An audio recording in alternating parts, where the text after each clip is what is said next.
Number two, why don't we amend the old model? Yeah? And number three, why don't we do it together? Junior, let me call you that. You're so right. I will tell you what was wrong with the old model. And then I will tell you what we are doing with the new model and how we can do it together. I don't know even whether it is me to say what was wrong with the old model. The old model was almost destroying our education. Because, number one, it assumed that all the courses were the same. Number one. It also assumed that government had the money to pay 80% for everybody, when it did not. And the results were disastrous. Scott Theological College, a university, closed down because of the old model. Many universities here, when I came into office, because of the old model, 23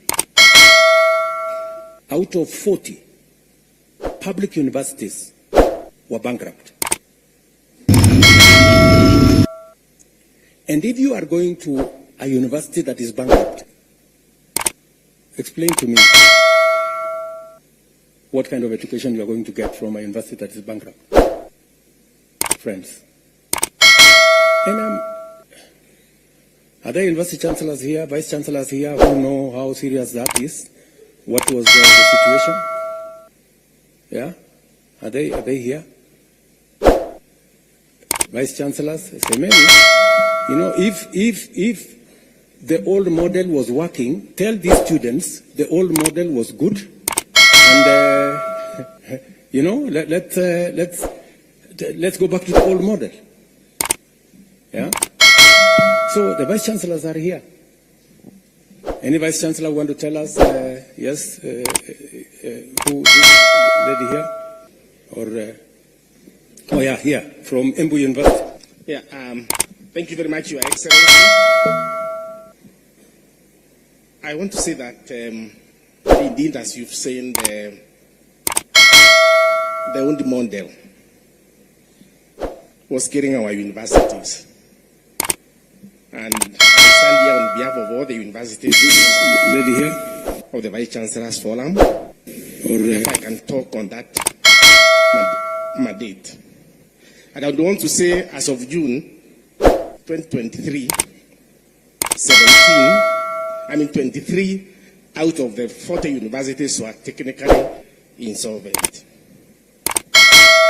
And the round one of this model, which we just started last year, has been able to get many of those universities a model that we see is going to turn us around. For example, I would want to say University of Embu is one of those that would have been otherwise technically insolvent. In fact, in that list, I'm number 17. But I can say, as of now, we are in the positive. And it's only one round. We owned our lecturers. Because of the old model, when we raised the CMBAs, we could not be able to pay the new salaries. And we owned our lecturers and our staff members arrears for 2 years. And because of this new model, last June, May and June, we were able to pay those arrears for 2 years. So right now, University of Embu is clean. We owe nobody nothing. So it's a model, Your Excellency, we want to support, because you can draw a line, and we would have told you when all the universities will be technically insolvent in this country. But we know that there is a turnaround. the household contribution was there. It is there in this model. The scholarship was there. It is there in this model. The loan was there. It is there in this model. The only difference we are making is that we are looking at how do we make families, how do we assist them? How do we make sure that when we send students to a university, we also give the university resources to make sure they teach the course for which they have admitted the student. It is true. I mean, it is a fact that it doesn't cost the same to teach one course as against the other. And this funding model is sensitive to that. It is also sensitive to students who come from vulnerable families. I know I have been accused, correctly, that I sometimes think too much about poor people and I push, you know, the rich people to do things for the poor ones. But I mean, that is society. You know, I don't know how to put it. But anyway, that's that. So, you have just told me, Junior, that among the universities that we owe a lot of money is KEMO, your university, right? Do you know why we owe KEMO a lot of money? It's because of the old model, which you are telling me, let us go back to the old model. How will KEMO get out of the hole? If we continue with the old model, it means KEMO continues to accumulate debt. You know, friend, let us deal with this as openly, as transparently as possible. You know, the vice chancellors who are sitting here are not madmen and women. You know, for them to agree for us to work with this model. They've seen what happens with the old model. They participated. We worked with them. We worked on simulations. We brought in experts to look at, because the one thing we cannot do is to compromise on the quality of our education. The old model is compromising on the quality of our education, because if lecturers are not paid, if material is not available to train our doctors, if workshops are not working to train our engineers, we will end up with the wrong engineers, we will end up with the wrong doctors, we will end up with the wrong teachers, and we will destroy our country. It will be very reckless of us. It will be very irresponsible of us. Me as president, these vice chancellors as managers of our universities, you as students, for us to accept, to walk a path that leads to the destruction of our country and our education, for that matter. Melody has said, Njeri has said, late disbursement. I agree with you. That is part of what brought us to this very unfortunate situation. The reason why we put together this new funding model is so that we are clear on what our requirements are. And I have made a deliberate decision that I'm going to invest more money in education. Because if we don't get education right, we will get nothing right. Because everything will go wrong. And I don't want to throw money at a problem. I want us to invest money in a plan that is well thought out, because I would have just decided to put money. But you put money in a model that's not working, you don't solve nothing. It is the reason why I invested a lot of time, I brought in a lot of professionals, and I'm willing, just the same way, Junior, you said, bring forward ideas let us look at this model again. If there is any improvements we can make, if the student body can come up with improvements, let us subject it to scientific evidence, and let us see how we can improve it. The improvement is what we are doing. We are improving on the model that was to make it better.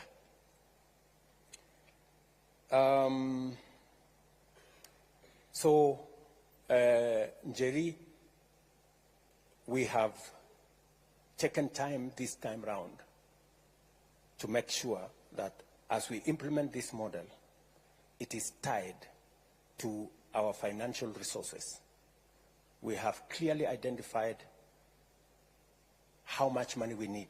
You know, we based the old model on assumptions, which assumptions were wrong and almost collapsed our education system. This time round, we are using empirical figures. That's why we are feeding them into our budget so that we give the universities the money that is enough to teach every student for the course that they have been admitted. It is not necessary for us to tell a university, teach for us this doctor, and we have given them money enough to teach a teacher. It is not right, because they will not do it. And if they do it, we will end up with a half-baked graduate. Brian Waka, usalama. Umesema ya kwamba pale university mnataka usalama. Na nakubaliana na wewe 100%. Sasa sijui makarao nikituma hao pale, si mtawashughulikia kweli? I agree with you that sometimes the security situation in some of our universities is wanting, and it is a conversation I can have with the vice chancellors. If the vice chancellors can give us details of where they need support to make sure that the universities, our universities are safe, we are prepared to have that conversation. And if the student body can work with the vice chancellors and work with us so that we can identify areas that we can improve security in our colleges, that would be a good thing. I agree with you that an active student body that is representative of the student views and interest is necessary and is important. And I support the democratization of university leadership so that they can better represent the student body. Ask me whether I can directly listen to some of your views. I am happy to do that. If you can tell me what mechanism you want to use to engage with me. I think I have tried to engage with some of the university student leadership. Just make sure that when you come with that leadership that will engage with me, wasiende kusalimiwa, kwa sababu sasa wanaenda kuteswa. So we can have that conversation. I think those are the issues so far. I can take another round of. I think the lady here is. Or there is a gentleman there, maybe. Or the lady. Okay, the lady here. Thank you, His Excellency. My name is Marceline Mugesi from Muranga University. And mine is a suggestion and not a question. We have funds allocated to the constituencies to provide bursaries in the constituency level. Why can't these funds be given to help to increase the scholarship part and reduce the loans given to the students? Thank you. Thank you very much. There is a gentleman there. Me, maybe we can. A minute. Okay. Viva comrades, viva. Viva comrades, viva. I am Gishangi Gitonga, the JCOT Secretary General. And Mr. President, for the entire time I was sitting on this seat, it was becoming hotter and hotter. For the simple reason that by every minute I'm receiving phone calls, because before I came here, I engaged my people from JKUAT, and they told me if I did not tell you the truth, they would impeach me. So allow me to be as candid with you as possible. Mr. President, my first question, and one of the biggest questions my people have been asking me, is why the rush? Why the rush in implementing a model that has a lot of technicalities? Why the rush? Because I am a financial engineer, and as you have said, the issue of the interest rates is determined by actuarial scientists. But the model in itself has a lot of issues up to this moment. So even if we had all these issues coupled together, you've given a lot of sad stories of people not making it to campus, of campuses such as the Scott Bible Institute being closed. But Mr. President, we have a lot of people being affected right now. While we were at Naivasha, Mr. President, once we left, we felt like rubber stamps. Naongea ukweli, comrades. For the simple reason that after that, a report was given in Naivasha. We had a summit in Naivasha around June. And the report that came out is that we had agreed to the model. And our comrades were really angry with us, Mr. President. So we felt at that point like we were being set up. Like what we are telling the people is just for formalities. And we have spoken in a lot of forums, Mr. President, but I believe you have already noticed that people are not clapping much to even the best of points, because there's a general tiresome. There's a general exhaustion among the people, because we are usually given a lot of promises. We will come to forums such as this, but we know that very little of it will be implemented. And Mr. President, we also know that corruption is the biggest public expenditure. And before you came into office, there were people you came into office with who had corruption scandals.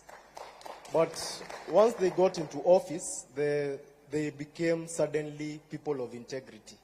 And Mr. President, in as much as we are discussing education, we know that the HELB decries of you've even told us, and it's also something I take issue with. While we were with you at State House, you told us that the debt was around 70 billion, or there was a time you told us 70 billion. A time came you told us private universities have 51 billion. And today you said 180 billion. And as a financial engineer, I'm finding it a little bit hard to reconcile all these figures, Mr. President. So you could also state it a bit more clearly over that. But the HELB and the PS of Education has told us severally that the public institutions had debts and all such kinds of stuff.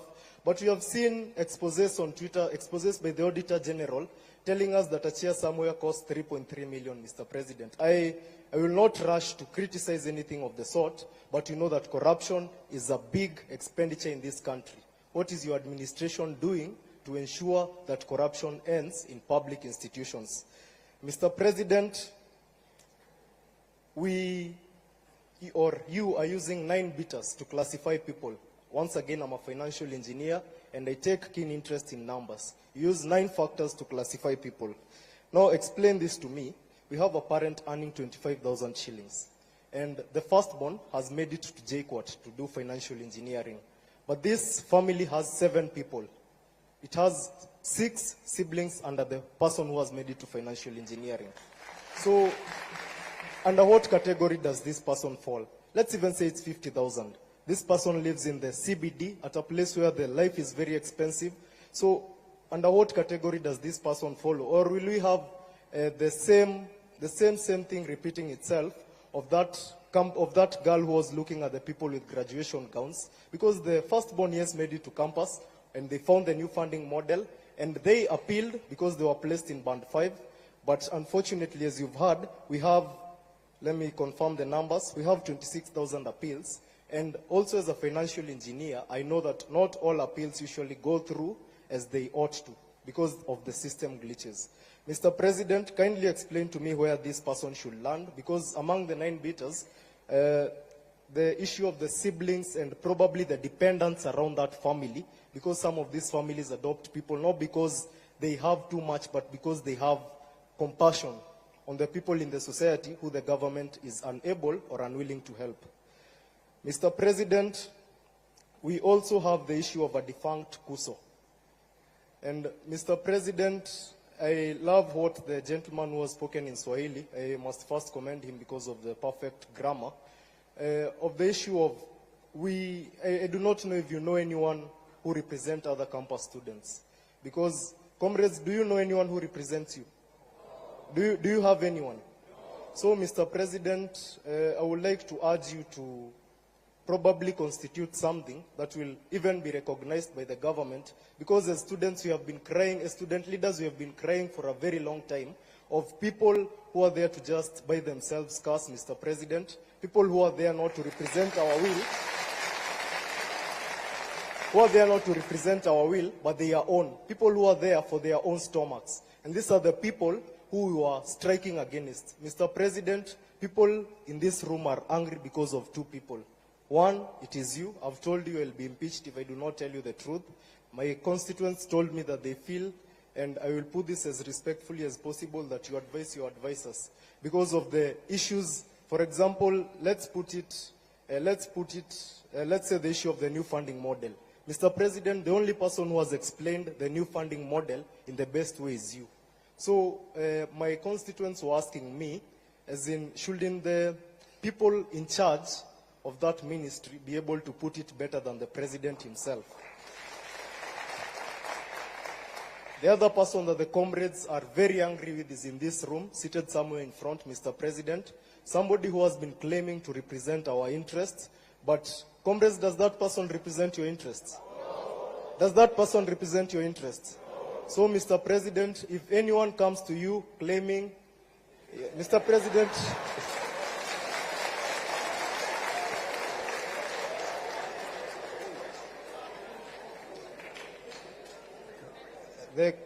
the comrades are telling me to tell him to walk out, but we are here for peace, Mr. President. So I would want to put it as straight as possible and to be as brief as a cock on a hen. Mr. President, as things stand, we do not have a representative. Ukweli ama uongo?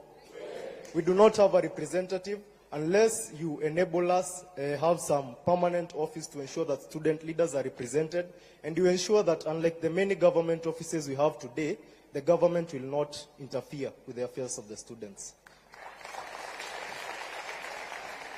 Mr. President, the lady there has raised an important issue. First, the questions that are here, most of them have been raised by the people around me because they've realized that you might not have a lot of time to speak. Somebody named Karongo Adangwa, the senator of Kiambu County, and by the way, God willing, I will replace him, raised the point of all these monies being brought to one pool. The MC has a bursary, the woman rep has a bursary. Probably, if it was not for a very little chance, the chief might be having a bursary. Mr. President, the entire structure that represents us, and by the way, we also feel overrepresented as Kenyans, and that is one of the reasons we are demonstrating, Mr. President. We have 22 CSS, we have CASs, we have permanent secretaries, and all these people have budgets and they have salaries, but I'll put that aside, Mr. President. So these people have bursaries. And then to get a bursary, you must know somebody in the country that we live in. You've said that you feel for the poor. You've said that you are blamed for feeling for the poor, and somebody opined that we are all politicians and we all got elected through public relations.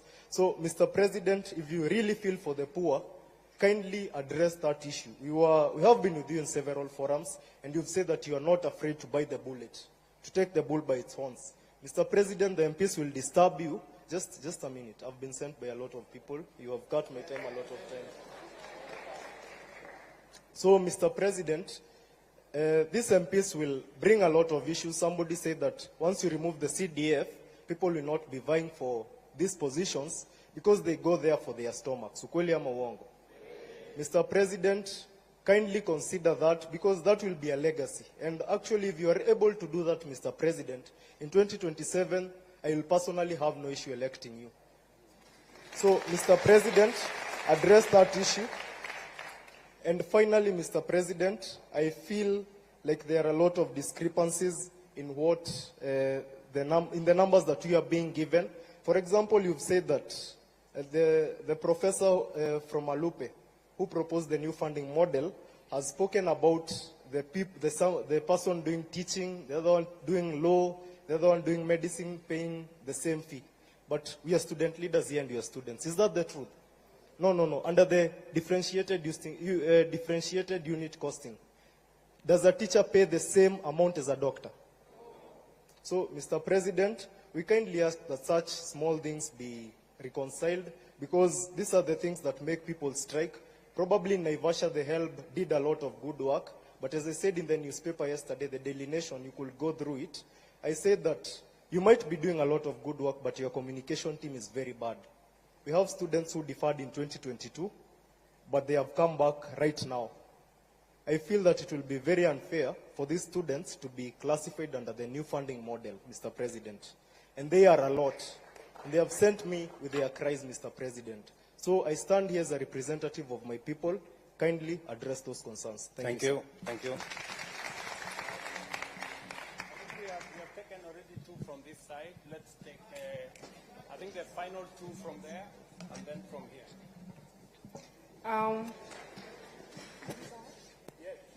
My name is Mwangale Agneta Nafuna, Director of Social Affairs and Special Needs, Moi University. Allow me to recognize the presence of my Vice Chancellor, Professor Sanga Koske. One major issue that is really, really disturbing me while sitting on that seat is that we all know that in this country, we have a bigger number of people who are poor. All of us knows that, right? I am very much devastated to hear that only 12% of the whole population of the students in this country are placed in Band 1. If we really, really, Your Excellency, can do something about this, we can appreciate, because there is no point of giving 12% of the whole population to Band 1 and expect that the other people will just have to appeal. Why would I say this? It's because when giving 12%, you knew very well, or the team knew very well, that you have a lot of poor people in this country. So at least they will have at least given a bigger percentage to these people, and at least consider also those people who are earning maybe middle or who have bigger salaries. I believe that in this meeting where we are seated, we have to be having at least 50% of the whole population placed in either Band 1 or 2. Then the little number of people in this country who at least can acquire what they need in life to be placed in those other bands. At least 50%, so that it can strike a balance. Number 2, Your Excellency, as Mwangale, I believe that you really wish well for our university.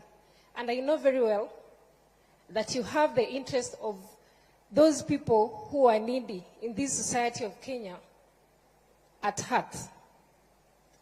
And I would ask this for elaboration, kindly. The other day, the directive was given that students will just go join to university, then, like, without even paying anything. Like, let's reason out, how will it be when students are in university? Yes, they have not paid the money, they need services. We have workers, we have lecturers, and all other stakeholders that really need to be paid. Of course, there are basic services that you really need in our university.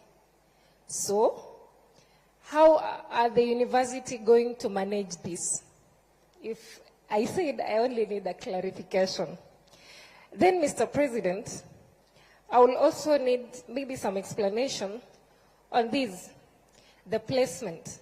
Of course, everybody is saying the funding model is the brilliant thing that has ever happened in this country. But now the problem is implementation. In a case where, of course, we have parameters to place these students in band 1 to either band 5. But now how is a kid, maybe whose parents have separated informally?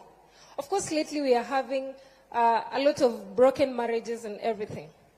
Of course, you can find sometimes even children end up remaining on their own or maybe staying with their grandparents. As a student or as this kid, how are they going to present themselves? How are they going to defend themselves when it comes to their placement? Because they don't have anything to show. Thank you, Magineta. You have asked 3 questions. I think it's only fair that we stop there. Thank you very much. Maybe we can give one more person, Apa Mbele, or yeah, maybe this guy in front here. Yep. To His Excellency, Mr. President, all protocols observed. I am Nick Okoth from the Aviation College of Mombasa. My concern towards the new funding model is drawn to the situation whereby you have got twins. They are joining the campus at the same time. But then during the placement, you realize one is placed in band 1 and the other finds herself in band 5. How do we handle such kind of a situation? Thank you very much. Can I have, maybe we can take 2 from this side, and then we can take 2 from that side. A lady and a gentleman. We have a gentleman right behind there. Yeah, thank you, Your Excellency, for creating this opportunity. I'm Faustin Wandera from African Nazarene University, and by God's grace, I'm serving as chairperson of the Student Council. Excellency, African Nazarene University is a private university. And under this new funding model, we feel discriminated as private universities. I am yet to be convinced, as much as you have explained to us this funding model, because of the following reasons. Maybe you can help me to understand if you answer these 2 questions. If the government decides to offer scholarship to the students to go to private university, is it that the scholarships are being offered to the universities or to the students who are Kenyans and they have a choice to go to the private universities? Number 2, Your Excellency, if I believe the funding model is running, if this model is going forward, then we are being forced as the student leaders in private universities to also find the solution. Just the way you committed to the people of Kenya, I also committed to the students of African Nazarene University that I will have to make sure that also your needs are met. Your Excellency, if this model goes on, I have a solution. We have a solution which is an initiative. It is called ASOSI, that is African Nazarene Student Organization Scholarship Initiative. Now, as the Student Governing Council, we will be forced to offer the scholarship to the students in the institution. Therefore, I have to ask that under this initiative, kindly, Your Excellency, can I get from you in your capacity 20 million to give scholarships to the students? If yes, Excellency, I can give you a bank account for African Nazarene University right now. You can just send the money there. We will allocate with the team and we will give the report to you. Thank you.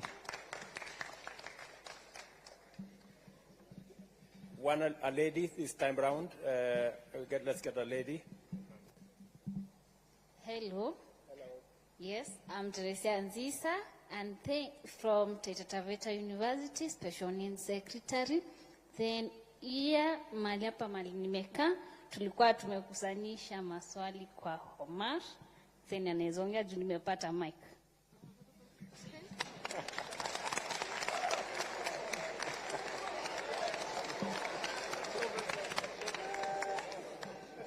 Comrades, wisdom.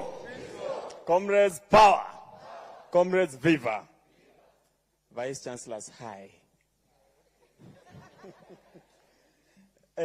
Your Excellency, I have a few concerns concerning the new funding model and a few things related to the university, higher education funding.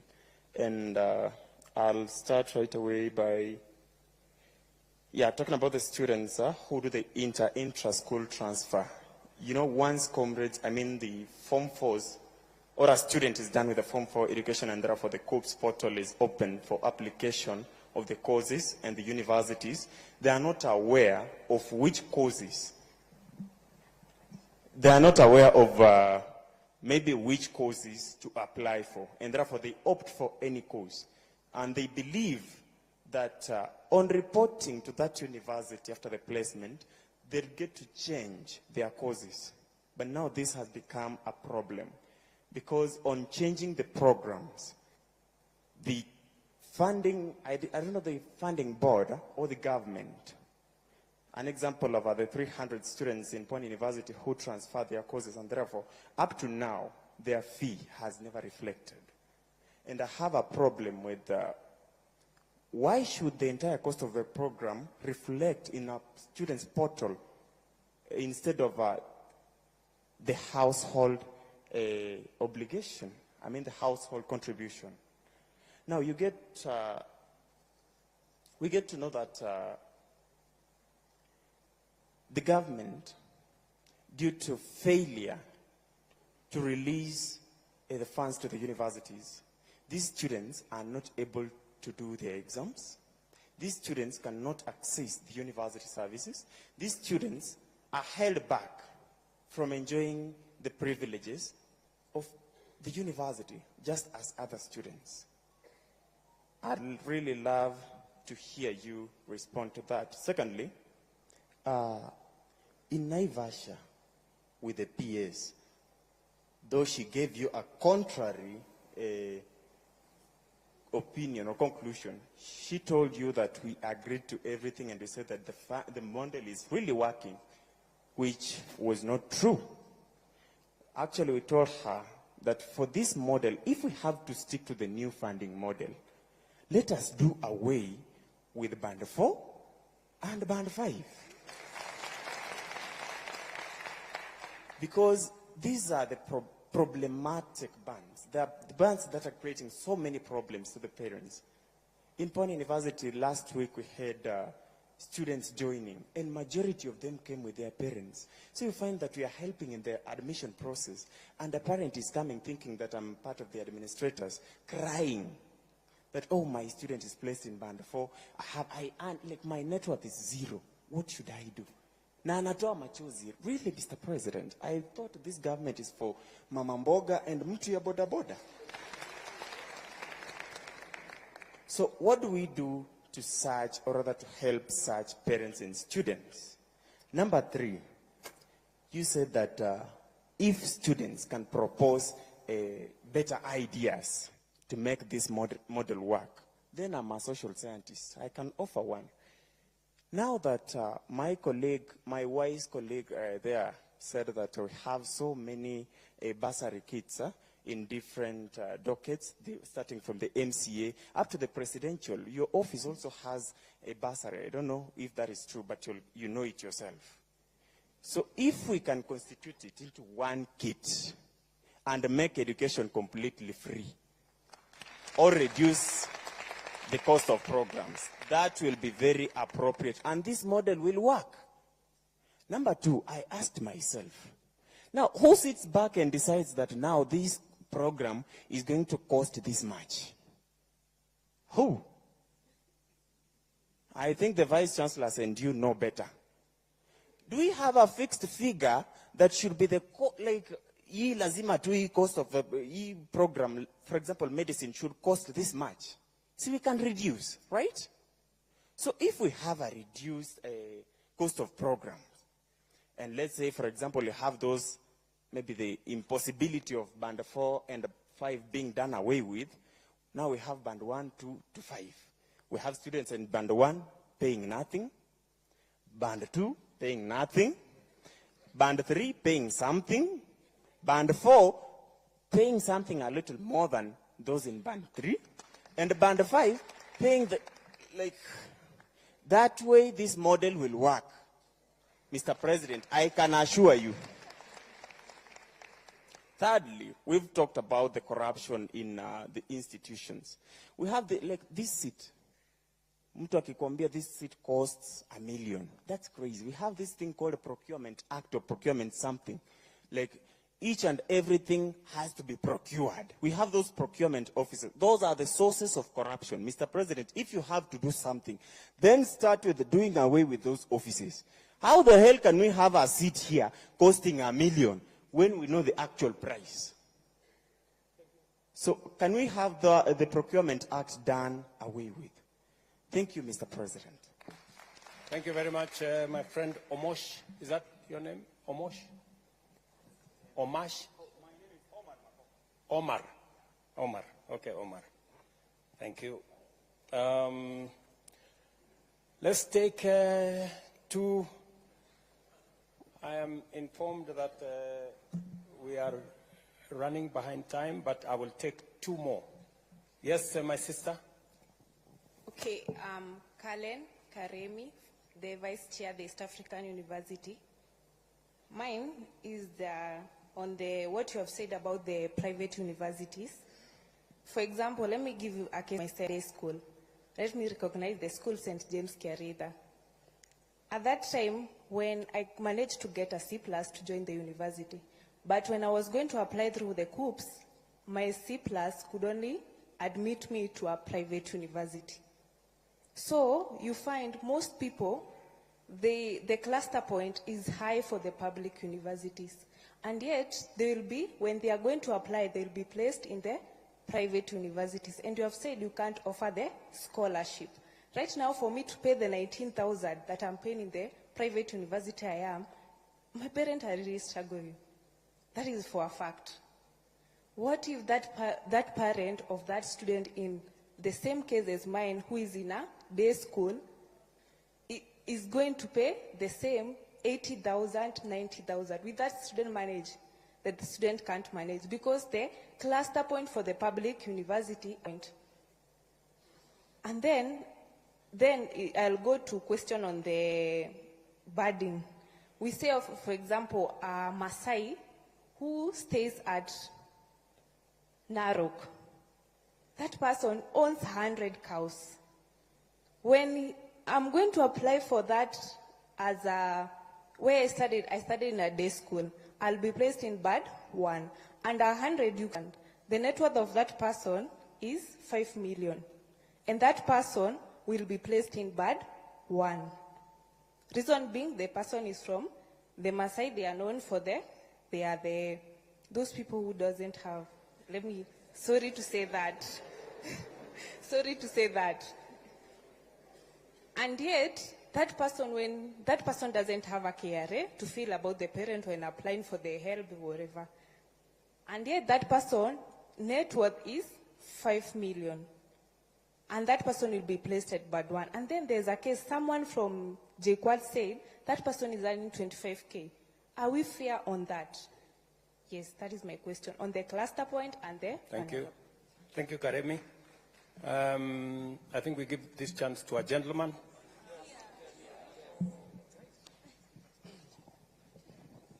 Thank you so much.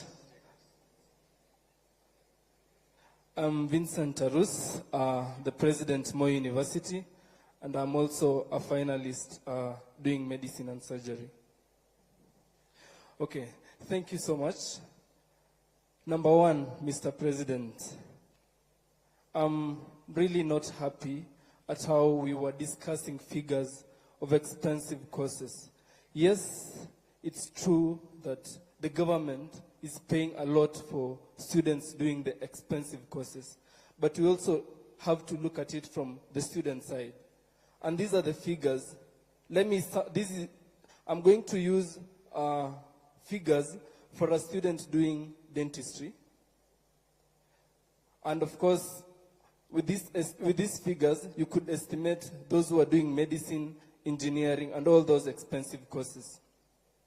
A student in band 1, the one who is very vulnerable, is going to pay 39,000 shillings. Remember that at the moment, we 6,000. A student in band 4 is going to pay 234,000. And a student in band 5, 312,000. Now, already we can see and have the impression that expensive courses, or rather, the courses that are expensive to offer will only be for the rich. Because we can all agree that a student in band 2, band 1, band 3, and band 4, they are all poor. Now, who are going to afford these courses?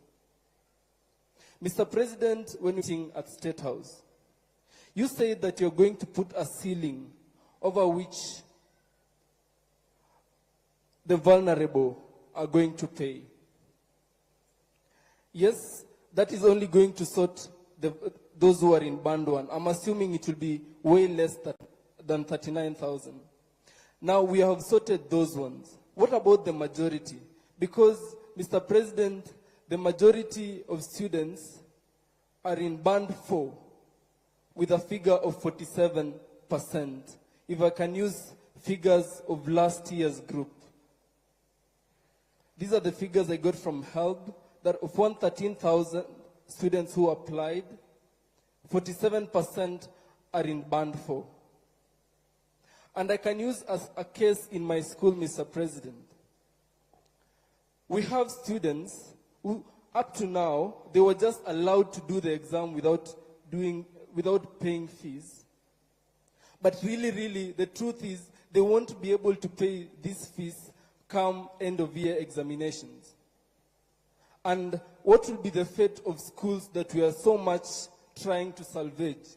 We are going to have so many dropouts, Mr. President. And these figures I'm using is for the School of Dentistry.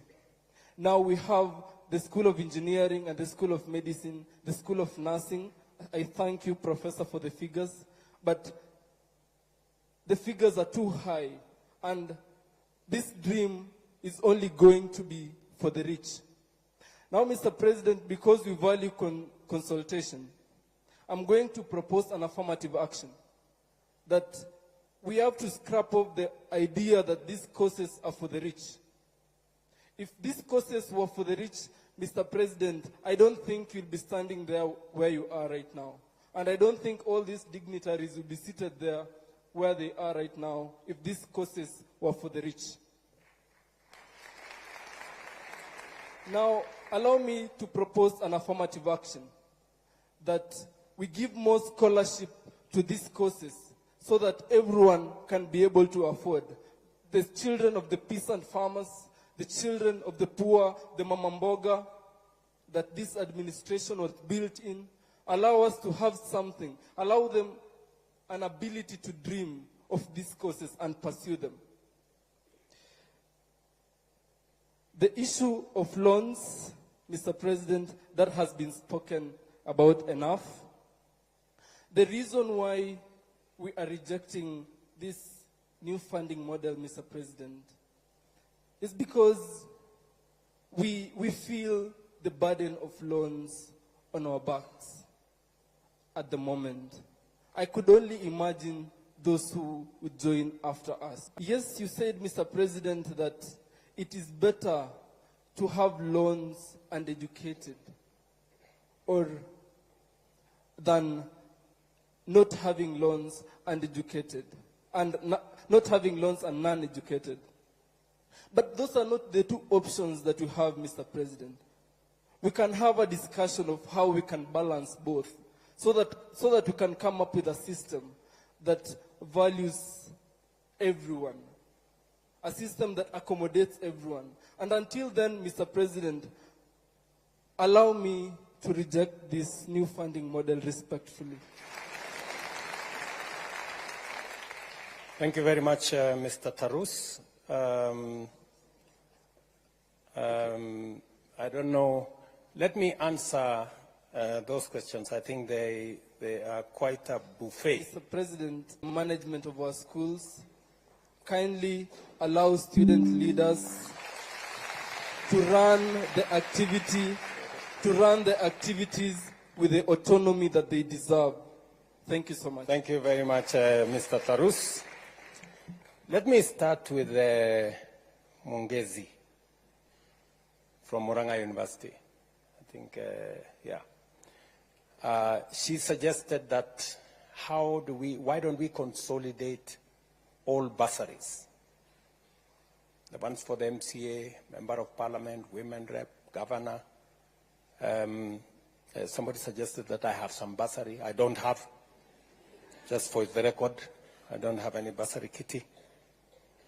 In fact, when I was Minister for Higher Education, there was a bursary at the ministry. And that bursary used to benefit people who have connection. The CEO of HELP then knows. I said that bursary should be transferred. It used to be 100 million shillings every year.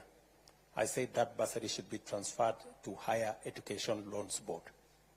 In fact, it is the money that began the capitation and scholarship for our TVET institutions. I agree with you that it's a positive proposition. It is something that we need to have a conversation about. It is something that I will engage governors about, because in our constitution, it is the counties. Once money has been given to the counties, I have no authority as president to decide for the counties. But I think a national conversation that consolidates all these bursaries, and then we see how far it can go towards making our education affordable, is a very positive conversation. I am ready to engage in that conversation and provide leadership in that conversation. My good friend Gishangi from JKUAT has asked me, why the rush? I am tempted to say that, if this, and by the way, it took 6 months to 8 months of a conversation with different professionals. It was not something that it was over one night or a weekend or a week. It is something that was very clearly thought out. And you said something like, we make promises that we never keep. Let me tell you, this is one commitment I made. The universities are here. The vice chancellors are here. They can tell you the commitments I made on this model were delivered last year, and it is making a difference in our universities. That is the reality. You did say that corruption is a big problem, and I agree with you 100%. Corruption is a big problem.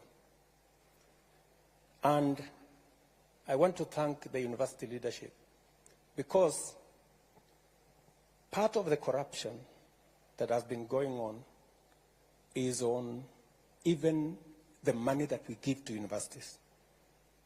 We decided that we are going to go using technology. I'm very happy that the university leaders accepted that we use technology. Unfortunately, our secondary schools and primary schools took us to court. They still want to deal in cash. And I know we lose a lot of money there. Corruption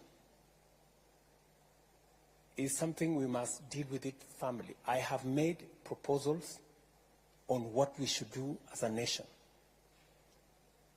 I have had conversations with the Chief Justice. I have had conversations with the leadership of Parliament on what we need to do on legislation to make sure that we deal with corruption. But we can also, corruption is not just about jailing people. It is about putting systems in place that make sure that corruption doesn't happen. And one of them is to use technology to make sure that we are sure of what we are doing. And that is what this whole system and what we are doing with HELP and what we are doing with COOPS and what we are doing with our universities is all about. I have made it very clear, and I have asked sometimes we investigate an incident or a corruption case, and people rush to court, and we are given an order, you cannot investigate so-and-so. We have situations where we have been told, you cannot charge so-and-so. They've gone to court and obtained an order. We must interrogate corruption so that we make sure that we deal with it from all angles.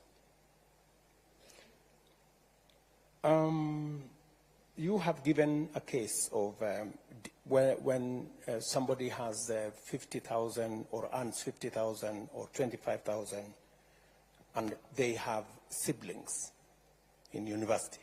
Maybe they have one student in JKUAT, they have another student in another university. Higher Education Loans Board, can you help me explain how do we treat that parent? Mr. Gishangi wants to know what category is that student? Can you help me? Thank you, Mr. President, for this opportunity. I'm not working for HELP, but I am a member of MTI Task Force and a lecturer at Laikipia University. My name is Dr. Alex Kibet, and I'm going to explain my understanding of this MTI. From the question that was asked was, how do we treat someone who has a lot of dependencies? And from the questions that an applicant is asked is, how many dependents do you have? And the main reason why you're required to give that particular response is so that the MTI can be able to calculate a per capita of that particular household before, which is going to be used as an input for determining your score, and which is going to be used as an input for your final score that determine where you will be banded. And maybe to just say something, Mr. President, as an addition to what you have said. They have indicated, or you have indicated, that there are 10 indicators that show, or that are used, or that work as a variable. There are actually 10 super variables that are used to determine your level of need. But in reality, with each super, there are several other sub-indicators. For example, a family structure, for instance, which is, it has a variable on, you have both parents, you have a single parent, which is a mother, a single parent, which is a father, all the way to someone who is an abandoned child in the street. And all of them are taken care of. So that when all these factors, from the general super variable to sub-variables, the MTI makes sure that you are classified correctly. The only challenge, my president, that we experienced, because I was at least part of the team that analyzed the information, is the quality of information that our applicants provide for that particular system. This is a system that whatever comes out of it depends on what we input. So if we don't provide the correct information, then we're going to be banded wrongly.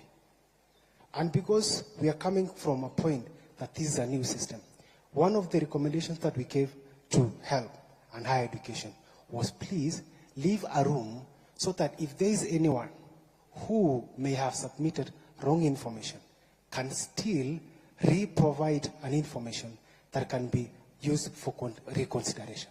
And that is why there is an open appeal for a fund, that if you have a different information from what you presented, you can re-provide and you can be reconsidered. And from the first information you've been given is within the next 3 weeks, that is going to be reconsidered. There's something else again, Mr. President, that I would also wish to state. Is there's something on what if a situation changes in your course of your studies? How are you going to be taken care of? Let's say today you have both parents, and at the second year of your studies, something happens. Again, that is a factor that during our task force we considered and said, if a circumstance change, like your parents, guardian loses job, your parent loses job, you lose parents, you can re-provide the information that please reconsider my banding or my categorization so that I can have a space or be treated where I am supposed to be. There are some other small recommendations that we have suggested to them, and we hope they are going to work. Thank you, Mr. President. Thank you. Do you have anything useful to add, Mr. Kingori? No, Your Excellency. I think Dr. Kibet has said it well. Okay, thank you very much. So I think that is the information, Mr. Gishangi. You have also told me that there are people who masquerade as a representative of students.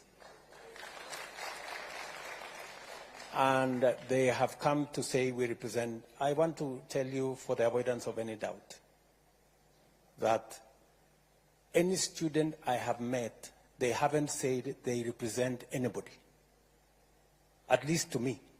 If they have told other people, I don't know. So I believe that every university has its own representation, right? And I have heard everybody here who has spoken, they have said, I am president of this college, vice president of that college. I have not heard anybody here saying, I am the president of all the universities. Or maybe I didn't, maybe it escaped my thinking, my listening. So I don't think there is anybody who has come to me to say they represent all the students of the universities. And if you are asking me that you want a representative body of all the students, that is a conversation I'm willing to have. And the universities, the leadership of universities should be part of that conversation so that we can all agree what mechanism are we going to use. Are we going to have elections in some form? Because, I mean, we are a democracy. Or how are we going to get a student leadership that represents our universities? That is a conversation that we can have. Somebody has told me, are you the one who said students who differ? There's somebody who told me about students who differ. Yes. So what is the situation of students who differ? I am not, yes, Higher Education Laws Board, can you help me there? Your Excellency, students who differ, the case of KCSE 2022, were all allowed to apply. So far, we have received 9,979 students from KCSE 2022 ongoing. So no student has been left behind. Thank you. Now, has he answered the question? Okay, what is the question? The question is, maybe a student who was already admitted, was in first year, instead of going to second year, they deferred, and then, is that the case? Okay, which model? Are they coming? Okay, I think what the question is, those ones who you are now considering, are you considering under the old model or are you considering them under the new model? they are being considered under the new model. Yes. Yeah. Because the model started considering students from KCSE 2022. If you are from the previous years, that is KCSE 2021, 2020, and the previous years, then you fall into the old model. Thank you very much. Now, my good friend Gishangi says he wants to replace my friend Karungo Dangwa. I wish you well. I know you have said that if I behave well, you might consider your vote for me in 2027. But Mr. Gishangi, I want to tell you that my focus is not in 2027. That's not my focus. My focus is in transforming Kenya. That is my focus. You know, there is always, a belief that we must focus on the next election. Good people, there is more than the next election. We need to do and make the right decisions for Kenya now. If we make decisions merely because we want to be popular, that's how we get ourselves into the kind of situation our country is. That's where we end with our universities in so much debt, because we are unable to make the decisions that will get our universities out of trouble. My sister, younger sister, Agneta, I like the name, by the way. Agneta, she's wondering why is only 12% considered in band 1, when actually majority of the people in Kenya, or a big portion, are poor. You know why, Agneta? Many of the children of the poor don't make it to university. That's the problem. And that's what concerns me. I explained to you, that the most disturbing thing is that the children of the poor are not in this conversation.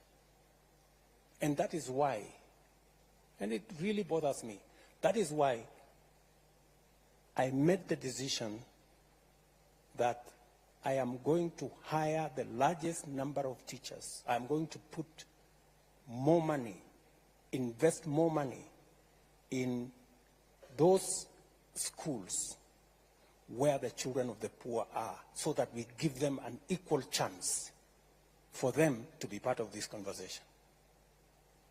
I know it's not a very popular thing, but that's the correct position. That's why I'm going to hire another 20,000 teachers, God willing, by the end of this year. The same way I hired the 56,000, to send them to all these day schools and schools in those rural areas and all those day schools, to make sure that the children of the poor also make it to get to the university, so that they can come and sit here and have this conversation with the rest of us. That's my position. Let me also say the following. You have told me, and I agree, you're very sympathetic to my case, that we have said, let the students be admitted. Let all the students be admitted, even as we sort out the issues of how much they are going to pay, how much the households are going to pay. And we have said that, recognizing that it is something we must do. You have said, how then are the universities going to pay? If the students don't pay, if the households don't pay, how will the universities survive? How will they pay for the essentials? Agneta, we are going to give money to our universities because we are giving money on scholarships from, by government, even as parents sort themselves out as to whether they are in band 1, band 2, band 3, and their appeals and what have you. As that is going on, we are going to support the universities to make sure that the courses and learning continues from the government support that comes as scholarship, and also from our Higher Education Loans Board, and they are here. They are going to be forwarding the money that is on the loans aspects to the universities as well. So that's how we are going to support the universities. You have said something about there are some situations that marriages break, and I think the two gentlemen have already answered that question, that if your situation changes along the way, you are free to bring back your new status so that you can be reconsidered accordingly.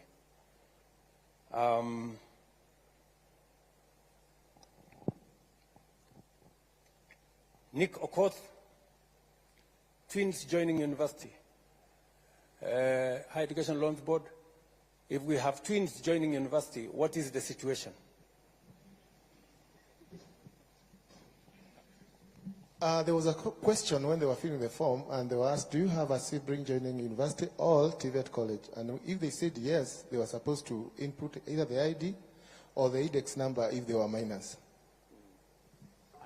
And that goes into considering where they are placed. Yes, because we score them up to 100, and that would give them another 29 points to move towards band 1. Okay.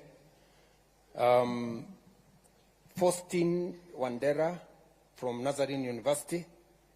You told me that you feel the universities are being... I have tried to explain that the private universities have sponsors, they have endowment funds, they have scholarships from different other avenues, and considering that we also know that there are students there who deserve support from government, we have made the same loans available to students going to public be available also to students in private universities. I'm very happy that you have ideas on how we can make the scholarship work. I am willing to listen to those ideas. I know you have invited me to some form of harambe or something. I think we have since said we should abolish harambes or something. We are on the way there. So, or maybe you are suggesting that some private sponsorship of students in the university. That one, you can take it up with me offline. It cannot be a conversation here. We can have a conversation in another place. Omar, sorry. Omar, it looks like he has left. Oh, you're there. Okay, you put on you put on a different outfit. Intra-school transfers. Omar says there are students who maybe because they are not sure of how things are, they apply for one course, and then when they get to the university, they want to change their courses, and in the process, they get lost somewhere, and their issues are not sorted out. Higher Education Loans Board, again, can you help me with that situation? Why does it take so long when students change courses and they are approved by the universities? Your Excellency, what would happen is that the list of the students who have transferred will be forwarded to COOPS for validation. And after COOPS validates that they have transferred to a program they qualify for, then they would upload in our portal and our system would pick it. So maybe that lag can take a month or so, and that could be affecting the students. But We are going to improve this year. We are going to talk with COOPS so that we can improve that process. When you say you're going to improve that process, Omar would want to know, it now takes a month. He says it takes 3 months.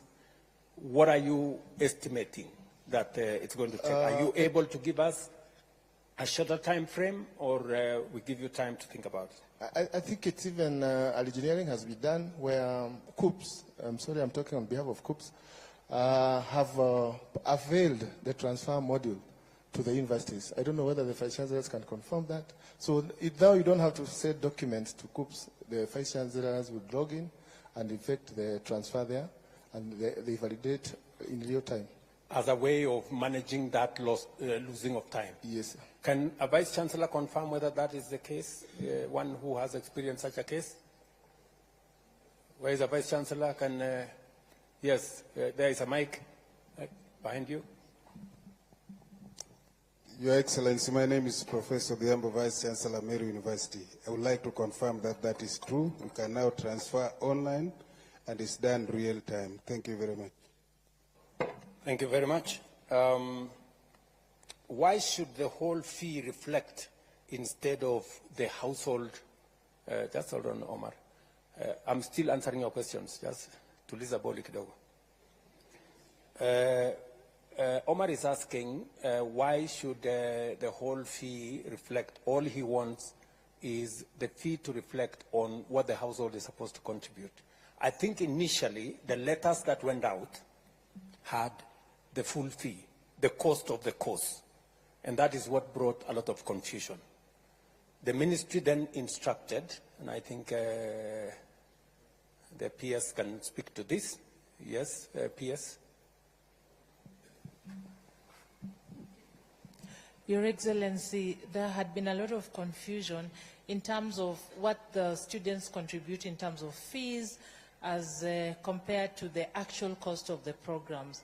So we thought it was important to share this information so that students can appreciate that a course like medicine, for example, is 612,000, but the government is shouldering a portion of this cost of the program, and the households only pay a certain amount.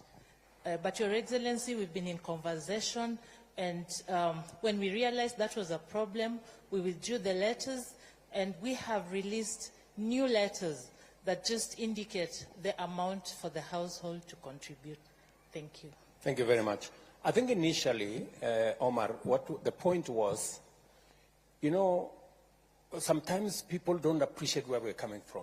I think so there was an attempt to say, okay, this course costs so much. The government is going to pay so much. You're going to get loan of so much. And the household is going to pay so much.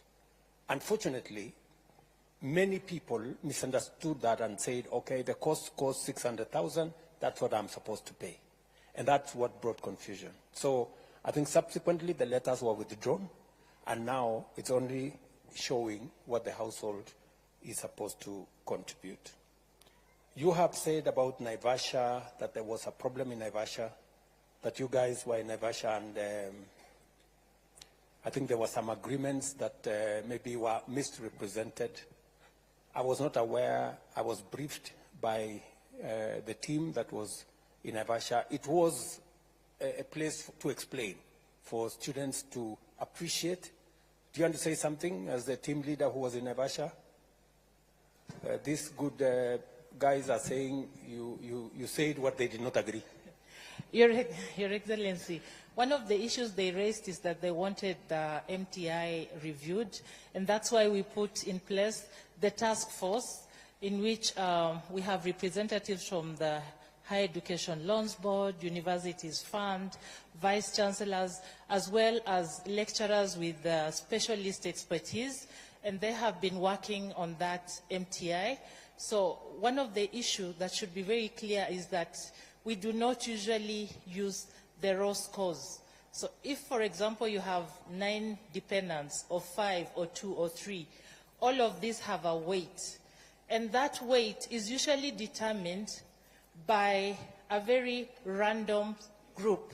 So HELP will put a group of students, lecturers, parents, members of the community, church, and they decide how do you think this variable is important in determining the capacity of a family. And so these weights are then looked at scientifically, and in the end, all of these are put into a composite kind of variable that is determined with a mathematical model. And we have all of this. It will be published so that all the stakeholders can look at it and tell us where they think this model can be improved. So that is some of the work that we started undertaking after the Naivasha retreat. Thank you very much. So there was some input from Naivasha on how to take this forward. The other issue that has been, who decides how much it costs? These are empirical figures. It is not somebody from the blues who says this costs so much. There is a calculation of the input into the cost. The vice chancellors here are with the leadership of the universities. They know how to determine how much which course costs. Can one of the vice chancellors help me with how you arrive at the cost of a course? Professor Odhiambo, again. Thank you very much. When a student comes to university, say to do medicine or engineering, look at a course like Introduction to Electronic Engineering, then you'll have to put a teacher that is going to teach that course. And you'll have to compute how much you are going to pay that teacher, maybe within 45 or 50 hours. There will be a technologist, a technician. Again, you'll pay that person. There will be the need of equipment that are going to be used. You'll have to cost them. The students will go for practicum or practica. They'll go for industry experience, and the teachers will have to follow them. You have to cost all this. Of course, there are other things like the electricity and all the rest. Now, the sum total of this will inform you the cost of running that course. And that is how we get, now for that engineering, perhaps there are 15 units in a year or in a semester. So once you get all that, you have the total cost. Maybe it comes to 280, maybe it comes to 612, maybe it comes to, like it is a financial mathematician who was there, maybe it comes to around 275,000 for financial engineering. That's how you get it, and that's what now become the cost of that program. Thank you, sir. So there is an empirical determination of these courses and how much it costs, and we just have to be realistic to it, that is what it is. There is no benefit in assuming that this course costs so much just by assumption. It has to be calculated and it has to be determined scientifically.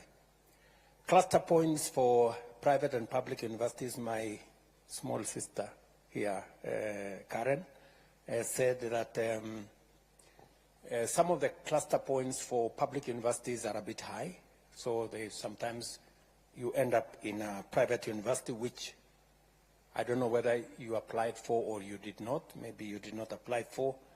And therefore, you end up in a situation where you are asked to pay more because this is a private university and there is no scholarship. All you can get is a loan. So how do we determine that? Do we have anybody from COOPS who can help me answer this question, or somebody knowledgeable around there? Nobody is there. I will take it as homework. Yes, maybe my peers there can help me. Professor Mugendi is the chair of that cluster work at the COOPS, so he can speak to the cutoff points.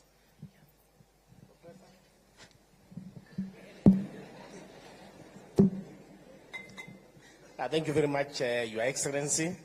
Yes, I am the chair of placement committee at COOPS.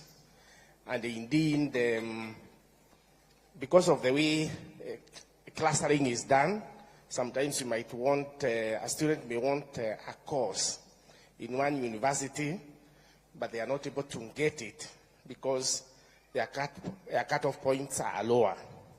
And that's why that question from the concerned lady was, she said that maybe she got a C+, but then she could not be able to get appropriate courses in public universities because maybe most of those courses then that she wanted, the cluster points were higher than what her cluster point was, and therefore she ended up in a private university. But for private university, again, Your Excellency, the student must have chosen to go to those universities. They are not just placed there. There's normally a box where you tick that maybe if you don't get this course in public universities, you are also willing to go to private universities. So there is always that choice. And I think, again, if the person would really want to come to public universities, there are still courses that are available that just require the minimum university entry, but they may not be courses of the prime courses that they wanted. But anybody wanting to go to public universities and they have a C+, Your Excellency, they will not be denied because the universities are there and there are programs that are linked to take them. Thank you. Let me also tell Karen that KRA is not the only parameter we use. So this Maasai fellow with 100 cows, and there is no provision for what is your tribe in the whole thing. So there's no place for Maasais there. So the other parameters are there. Which school did you go to? Which primary school did you go to? You also registered under the education system. Are both your parents alive?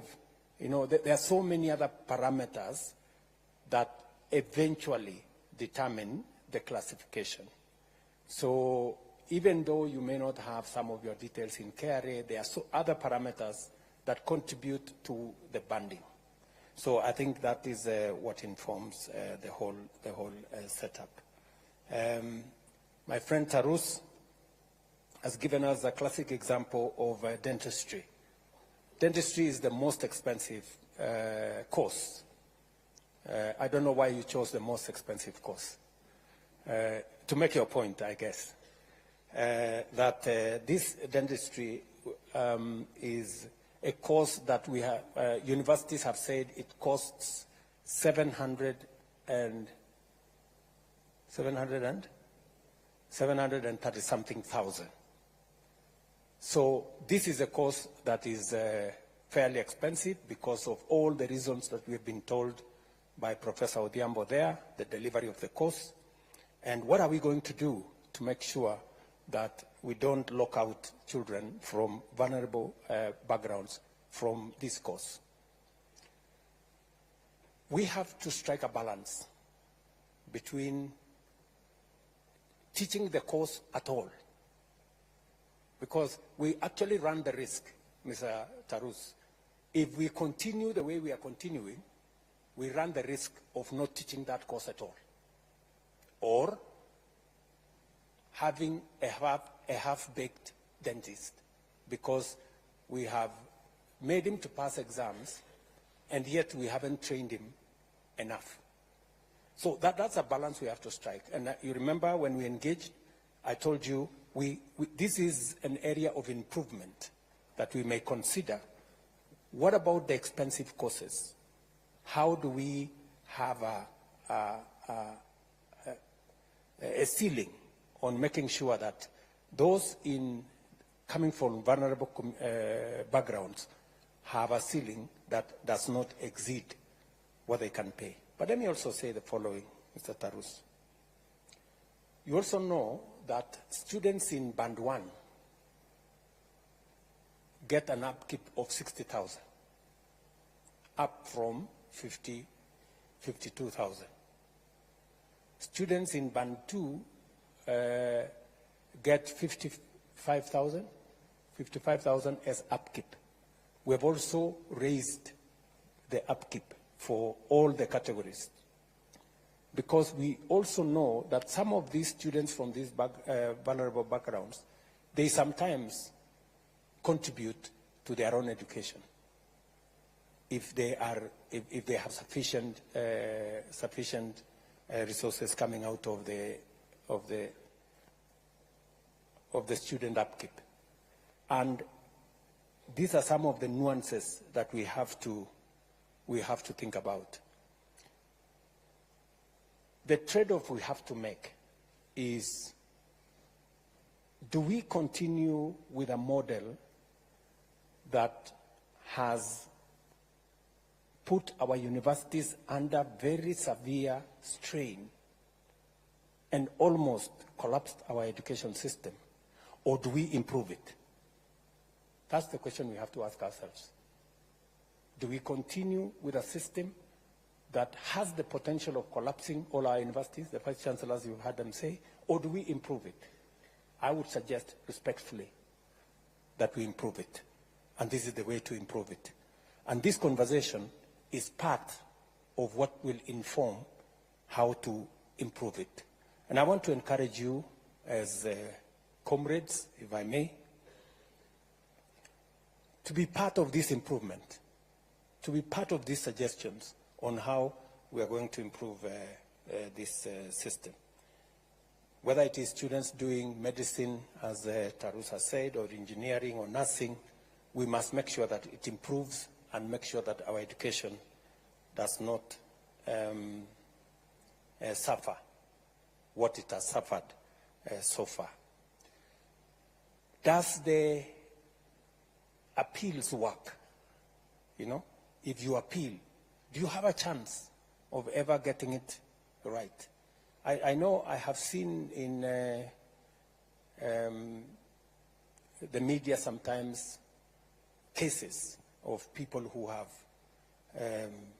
asked that they were put in the wrong bands.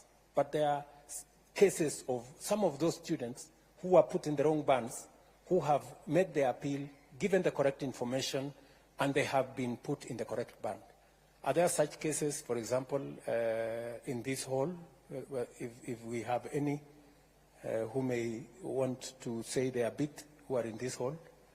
Because I remember there was Josiah from Kisii, and he made a very passionate, are you Josiah? Okay, you wanted to say something? Just hold your horse. Or do we have any other student who made an application and was given a chance to appeal? Yes, my friend? Are you among those who appealed? Yes? Okay, give him the mic. Let's hear what his story was. So nili-apply nikawekwa band 3. Nikafanya appeal, nikawekwa band 2. What was the issue, for example? Were you told what the issue was?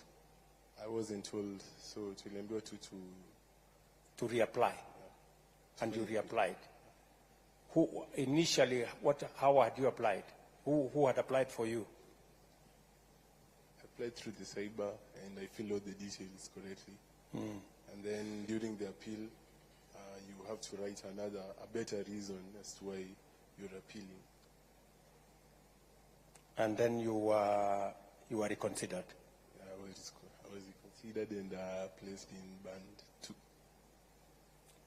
So how long did it take? Like a week. A week? Yeah. 1 week? Okay. There are some other people who have applied. There are others who have taken in some of our suggestions, and we have seen them progress. Now, good people, I am told it is 10 p.m., 10:10. And we had time up to 9 what? What was our cutoff time? 9:15. So we are an hour late. So let me conclude by saying the following, that I have listened very carefully to, yes, my friend, you have something to say? Give him the mic. Yes, thank you, Mr. President, for giving me this opportunity to talk. So my question was about my institution there at TUK. So when you were coming to launch the S block at the Technical University of Kenya, you told us that there was the land that is behind the Kenya Poly, that is the Technical University of Kenya. You told us that that land belongs to us, and nowadays I see that land is used as a parking space by some people we don't even understand. So kindly can you clarify how that land went? Because we will occupy that land as from tomorrow. Thank you. Thank you very much. Vice Chancellor, I think we have the Vice Chancellor of TUK here. Can you confirm what the situation is with that piece? Vice Chancellor. Thank you, Your Excellency. Vice Chancellor from Technical University of Kenya. Your Excellency, you gave us that land, and we have been following the due process to get the documentation. I told my students not to occupy the land because we need to have the title deed so that we do the right thing. And I want to appreciate that, Your Excellency, my student led by my president who is here, Alex, we've been talking to them. It's true, there's a team that made a fence and they started parking there. And the students said that the president said this is our land. And we have written letters even to your office through the head of public service to that effect. And we are waiting to get the response. So kindly don't occupy. We are going to get the title deed so that we do it in the right way. Where is Thank the you. CS for education? Is Machogu, my friend is my friend Julius here? Julius, you have an assignment. Please make sure that you talk with your colleague at the Ministry of Lands to make sure that that piece of land is, justice is done, and that my good friend doesn't have to go to occupy. And we can give them the title, and not just the title. We can actually, using our housing fund facility, we can help them put up some hostels if that is what the university wants. So I'm sorry that we have to call it a day because it is, okay, let me end with this girl. She has really put up a strong case. All protocols observed, itikati zote zikiwa zimezingatiwa. My name is Honorable Sang Linda Chepkoech from the Strathmore Law School. And Mr. President, I must put down my book to say something. It has always been my dream to meet the president. And today I've met you, but keep quiet, I want to say something. Mr. President, when you entered this hall, I was watching your steps. And when we came in here, we could see there are seats that are white. You've worn, beginning from your coat, you've worn white, and at the end, it's white. So from far, starting point, and to the end, you are wearing all white. Mr. President, it means peace. Please, look into this new funding model. Mr. President, look into it 3 times, look into it, and ensure it favors everyone. Most of us here are from vulnerable backgrounds. We are just in some schools because of purposes and because of our mouths. Mr. President, look into it. Please, Mr. President. Thank you. Thank you very much, my dear. Thank you. So I think let us, let's leave it there. I know the ladies want to say something, but because of time, what maybe we could agree on a way forward. And let me suggest one, that this has been a very healthy conversation. I must say that you have enriched my thinking. You have given ideas that give a suggestion on the way forward. I value every suggestion that has been made here. Many people here have given suggestions on how we can make it better. My good friend Junior here said that let us improve on what has been there, make it better, so that our universities can move forward and all the students can look at the model positively. You have said that there are certain reconsiderations that have to be made. We have all the vice chancellors here, majority of them. We have my staff from the Ministry of Education. We have people from Higher Education Loans Board. We will take into account the issues you have raised. Beyond the funding model, you have told me about matters to do with fighting corruption. You have told me about how we create better representation for students in our universities. You have told me about all the other issues. They are very important issues to me, and I will look into those issues. Let me propose a round of applause for all those who gave wonderful suggestions. Tuwapige makofi. And to all the good guys who attended this, and forgive me those who did not have a chance to speak. I will make another occasion available for us to be able to engage on this model again. Asanteni sana. I wish you well. Take my greetings to your comrades and colleagues in your universities. And I wish you well and see you soon. Asante sana. Why don't we put our hands together for His Excellency? Please, let's give him a round of applause. That's almost quite a number of hours right there. Your Excellency, thank you very much. I'll request that now we be upstanding as we allow His Excellency to exit. But I'll request all students, please maintain your position. Please remain where you are, even after His Excellency has exited.